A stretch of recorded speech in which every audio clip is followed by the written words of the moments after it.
Hello, Farmyard family, and welcome back to Farmyard Care. I'm truly happy to have you here today. If you have ever spent your time, your effort, and your hard-earned money raising a flock of chickens, hoping for baskets full of fresh eggs, only to stand there day after day wondering why nothing is happening, you are not alone. Many backyard keepers have looked at their hens and quietly asked, why are they not laying the way the books, websites, or sellers promised? Today, we are talking about one of the most famous chickens in the farmyard world, the Black Australorp. This is the bird many people describe as a legend, the chicken known for remarkable egg production, strong health, cold tolerance, and a calm nature that can make it feel almost like a family pet. For anyone who wants a dependable laying flock, the Black Australorp sounds like a dream. But here is the uncomfortable truth many new chicken keepers learn too late. A large number of birds being sold today as Black Australorps are not truly purebred. You may see them online, at feed stores, or from local sellers, and they may look close enough at first glance. But many are crosses, mislabeled birds, or hatchery quality stock that will never come close to the 250 to 300 eggs per year people expect from a strong Australorp line. And the hardest part is that many sellers may not even realize they are passing along the wrong bird. That is why this matters. When you buy the wrong genetics, you do not just lose money on the chicks.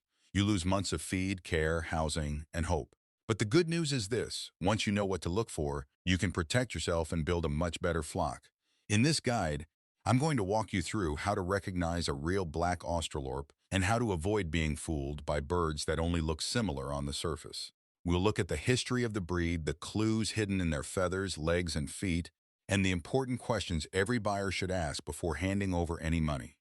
By the end, you'll have the confidence to choose better birds, avoid costly mistakes, and start building the productive, healthy flock you actually dreamed of. Part 1. The legend of the egg-laying machine. To understand why so many birds are being misidentified today, we first need to understand why the Black Australorp became so famous in the first place. This is not just another black chicken with pretty feathers. For many homesteaders and small farm owners, the Black Australorp has earned a near-legendary reputation because it combines beauty, strength, calm temperament, and serious egg production in one bird. The story takes us back to Australia in the late 1800s and early 1900s. At that time, Australian farmers brought in the large, heavy, loose-feathered Black Orpingtons from England. But those farmers were not simply looking for a beautiful showbird to admire in the yard. They needed a practical farm bird. They wanted a chicken that could handle real farm conditions, survive the demanding Australian climate, and still give families a dependable supply of eggs. So they began selecting and improving the breed with purpose. The Orpington influence gave size and body depth. Minorcas helped improve egg size. White Leghorns added strong laying ability and active production. Langshans contributed frame strength and hardiness. This was not random breeding. It was careful, practical farm selection, done by people who understood that a good chicken must be more than attractive. It must be useful, resilient, and productive. The result was remarkable. By reducing the tendency to go broody and selecting birds that kept laying consistently, farmers developed a true egg-laying powerhouse. In 1922, during an official laying test, a group of 6 Australorp hens averaged 309 eggs per bird in 1 year. Soon after, one exceptional hen set an incredible record by laying 364 eggs in 365 days. Just think about that for a moment.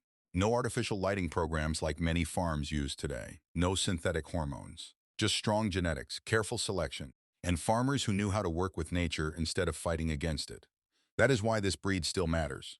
It reminds us that patience, observation, and good breeding choices can create something truly valuable on a farm.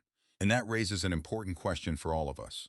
In a world where so many people want quick results, what could we achieve in our gardens, barns, and homesteads if we practice that same patience and respect for good genetics? Part 2. The corporate takeover and the financial trap. So if the Black Australorp is such a valuable bird, why is it so difficult for everyday chicken keepers to find the real thing today? The answer lies in how poultry farming changed after World War II. As commercial poultry production expanded, the industry moved away from long-lasting heritage birds. Big producers were no longer focused on a chicken that could serve a family well for 5, 6, or 7 years. They wanted birds designed for fast, intense production over a much shorter period. The goal became simple: produce heavily for a limited time, then replace the flock. That shift changed everything. The industry began creating hybrids, including the Australorp, which came from crossing the Black Australorp with the White Leghorn. But even that was only one step in a much larger movement. As the market demanded uniform white eggs or brown eggs in massive quantities, commercial hybrids took over. Meanwhile, the true standard-bred Black Australorp was pushed aside, surviving mostly through dedicated breeders who cared about preserving the breed. This is where many backyard chicken keepers fall into a costly trap. You go online or visit a large hatchery listing, order chicks labeled as Black Australorps, and believe you are getting the legendary bird you read about. Before the first egg ever appears, you may already have spent hundreds of dollars on a coop, feeders, bedding, supplies, and bags of feed. Then you wait, 5 months pass. The birds mature. And instead of the strong production you expected, each hen may give only a few eggs a week. That can mean around 150 eggs a year instead of the 250 to 300 eggs people often associate with a strong Australorp line. At that point, the real cost becomes clear. You did not just buy the wrong chicks. You invested your time, space, feed, care, and hopes into birds that may carry just enough Australorp influence to look black, but not enough of the true genetic strength to perform like the real breed. That is why we have to stop spending good money on weak or mislabeled genetics. If we want a productive flock, we must learn how to recognize the real thing before we buy. The question is, how do we do that? Part 3. The forensics of feathers and feet. The first major tool every chicken keeper should learn is the feather and skin test. This is one of the quickest ways to spot whether a bird truly matches what a Black Australorp should be. In the shade, a pure Black Australorp may simply look deep black, but when sunlight hits those feathers, you should notice something special. The feathers should shine with a rich beetle green iridescence, almost like polished green-black metal. That glow is one of the classic visual signs of the breed. A dull, flat black bird should make you pause, and if you see red, gold, white, brown, or rusty coloring around the neck, chest, saddle, or wings, that is a strong warning sign that the bird may be crossed with another breed. But feathers are only the first clue. The next truth is found lower down in the legs and feet. A proper Black Australorp should have clean legs with no feathering. The leg color should be dark slate to black. If you see even a small amount of feathering on the legs, that suggests influence from another breed, such as Marans or Langshan.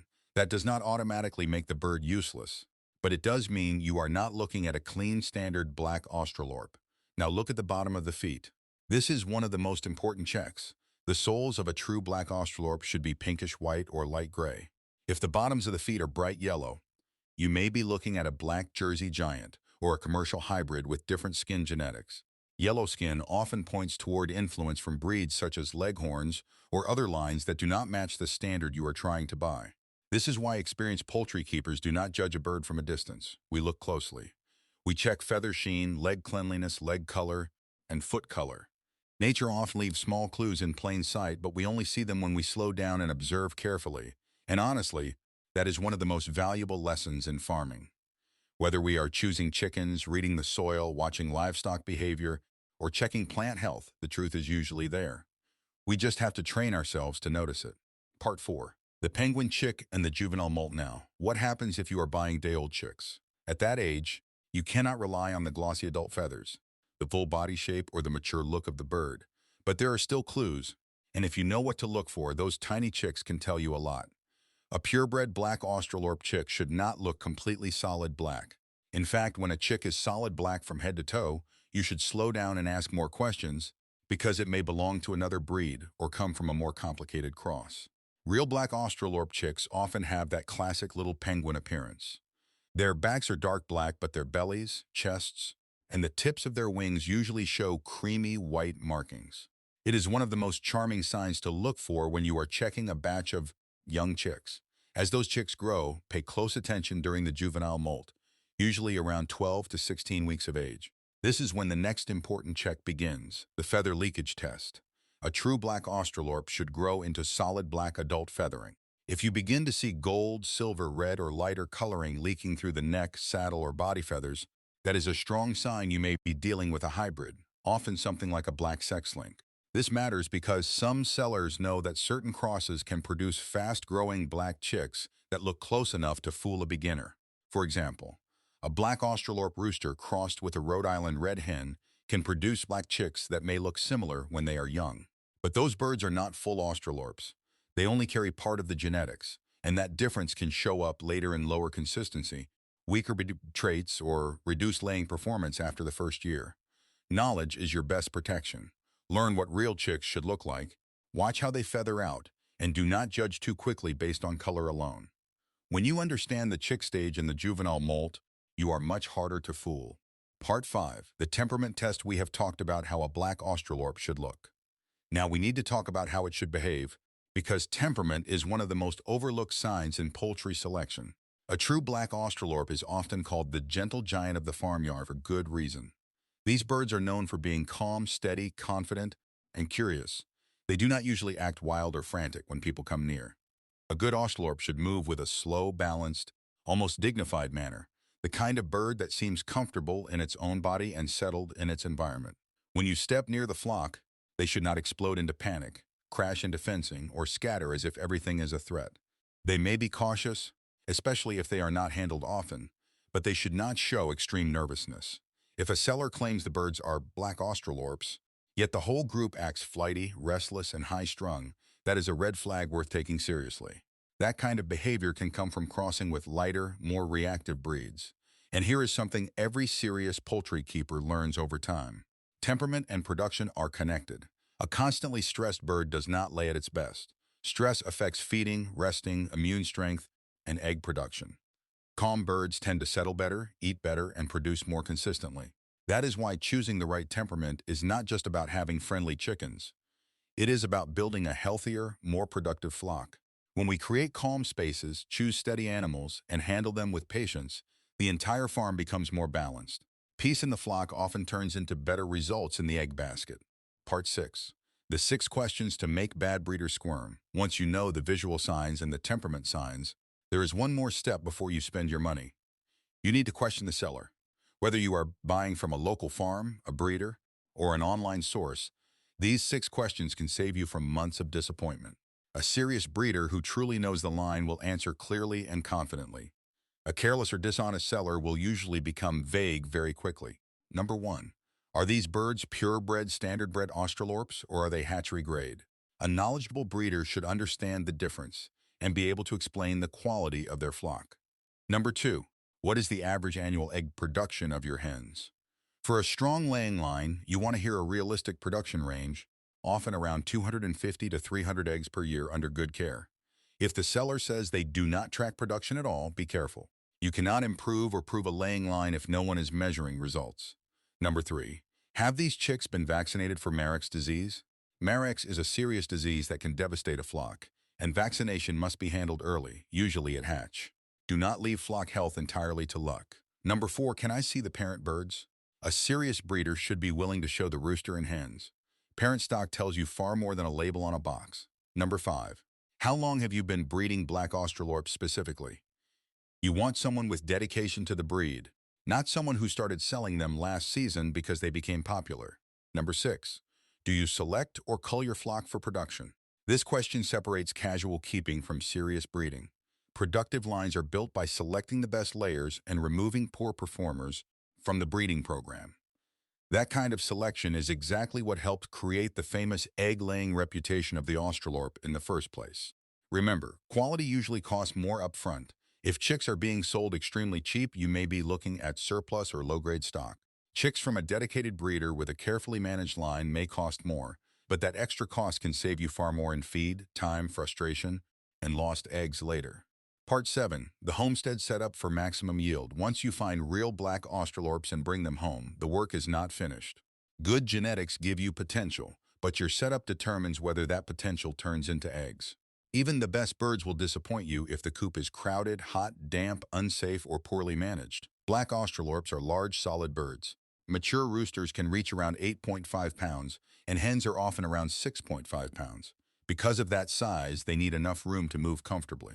A good goal is 4 to 6 square feet per bird inside the coop and 10 to 15 square feet per bird in the outdoor run. Crowding leads to stress, bullying, dirty bedding, disease pressure, and lower production. These birds are known for being cold hardy, partly because of their strong bodies and dense feathering. In cooler weather, they can perform very well when kept dry, protected from drafts, and given good feed. But those same dark feathers can absorb heat quickly in summer. That means shade and water are not optional. During hot months, they need constant access to deep shade and fresh, cool drinking water. Ventilation is another key detail. A good coop should allow moisture and ammonia to escape, especially near the roofline, while still protecting the birds from direct drafts. For predator protection, use half-inch hardware cloth rather than weak chicken wire. Chicken wire may keep chickens in, but it often does not keep determined predators out. Lighting can also affect production. During short winter days, hens naturally slow down because egg laying is tied to daylight. If you want higher winter production, a low-wattage LED light on a timer can help provide around 14 to 16 hours of light per day.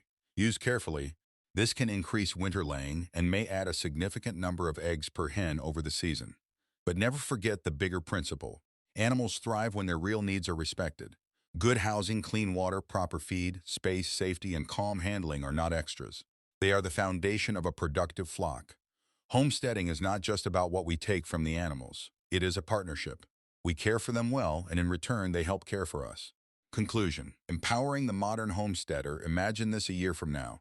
You step out to your coop in the cool morning air, and there are 6 real, healthy Black Australorp hens waiting for you. They are calm, steady, well cared for, and giving you beautiful light brown eggs with reliable consistency.